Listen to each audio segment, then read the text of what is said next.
ഇന്നത്തേത് ഒരു വിശേഷ കഥയായിട്ടാണ് ഞാൻ വന്നേക്കുന്നത്. രാവിലെ തന്നെ നമ്മുടെ അയൽവാസിയായ സതിചേച്ചി ഈ പൂവൊക്കെ പറിച്ചു കൊണ്ടുപോകുന്നത് എങ്ങോട്ടാണെന്നല്ലേ? നമ്മുടെ നാട്ടിലെ അമ്പലത്തിൽ ഉത്സവമാണ്. പണ്ടൊക്കെ ഒരു ദിവസം കൊണ്ട് നിർത്തുന്ന പരിപാടികളായിരുന്നു ഈ പ്രാവശ്യം 3 ദിവസത്തിലേക്ക് മാറ്റിയത്. ഉത്സവമാണെന്നറിഞ്ഞാൽ ഞങ്ങൾക്ക് ഏറ്റവും കൂടുതൽ ഓർമ്മ വരുന്നത് ഞാനും ജാസും ജെഫിയും സാദിയുമൊക്കെ അമ്പലപ്പറമ്പിലേക്ക് ഓടാനായിട്ട് നിൽക്കും ആനയെ കാണാനായിട്ട്.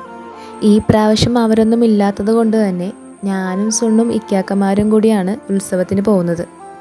അങ്ങനെ വെടിക്കെട്ടൊക്കെ കണ്ടു കഴിഞ്ഞപ്പോഴത്തേക്കും നമ്മുടെ സുണ്ണുവിനെ ഇട്ടാപ്പൊട്ടി വേണമെന്നും പറഞ്ഞ് വാശിയായി. അങ്ങനെ ഇട്ടാപ്പൊട്ടിയും വാങ്ങി. അതില്ലേ, ഞാനിവിടെ വന്നപ്പോൾ തുടങ്ങി ഞാൻ കാണാനാഗ്രഹിച്ച കുറച്ച് സുഹൃത്തുക്കളുണ്ട്. കുറച്ച് അന്വേഷിച്ച് നടന്നെങ്കിലും ലാസ്റ്റ് അവരെ കയ്യിൽ കിട്ടി.